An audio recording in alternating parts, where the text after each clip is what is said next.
Hi! Welcome to my vlog. Ang i-discuss natin today is Non-Opti-Pro versus Nestogen na parehas na pang 0 to 6 months old. At ang dalawang gatas na ito ay parehas produkto ng Nestle. Request nga pala ito ng isa sa mga viewer ko. Maraming salamat po sa tiwalang binibigyan nyo sa akin para ma-review ang mga gatas na ito. Katulad nga ng dati ay magbe-base ako sa nutrition facts at ang measurement na gagamitin ko ay yung per 100 grams of powder. Okay, simulan na natin. Sa energy, fat, linoleic acid, arachidonic acid, and DHA, lamang ang NAN.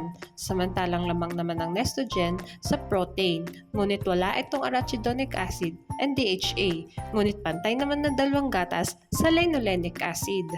Sa fibers, lamang ang NAN, ngunit lamang naman ang Nestogen sa carbohydrates, sugars, and lactose, ngunit wala itong fibers. At guys, ito nga pala yung klase ng fibers na meron ang NAN. Pinakita ko na nga lang dito kasi medyo nahihirapan akong bigkasin. Lamang ang NAN sa first category. Dito naman tayo sa minerals. Sa sodium and potassium, lamang ang NAN. Samantalang lamang naman ang Nestogen sa chloride, phosphorus, and magnesium. At pantay naman ng dalawang gatas sa calcium and iron. Sa copper, zinc, iodine and selenium, lamang ang NAN. Samantalang lamang naman ang Nestogen sa manganese. Lamang ang NAN sa minerals. Mag-proceed naman tayo sa vitamins. Sa vitamin A, vitamin D, vitamin E, vitamin K, vitamin C, and vitamin B1, lamang ang NAN. Samantalang lamang naman ang Nestogen sa vitamin B2. Sa niacin, vitamin B6, folic acid, pantothenic acid, and vitamin B12, lamang ang NAN. Samantalang lamang naman ang Nestogen sa biotin. Lamang ang NAN sa vitamins.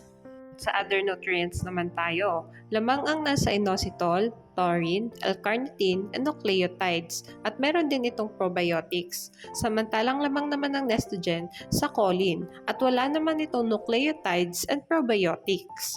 Lamang ang NAN sa other nutrients. At magtungo naman tayo sa price na parehas kong kinuha sa Lazada.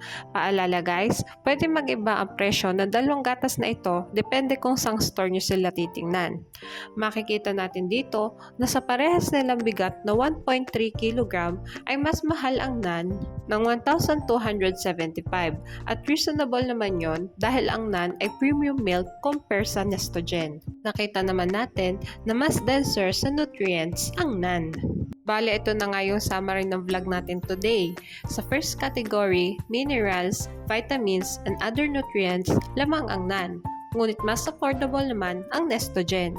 Basta laging nating tatandaan, pumili ng gatas na hiyang sa bata. Mahalagang paalala, breast milk is the best milk for babies. Okay, hanggang dito na lang po ang vlog ko. Sana po ay nagustuhan nyo. Thanks for watching.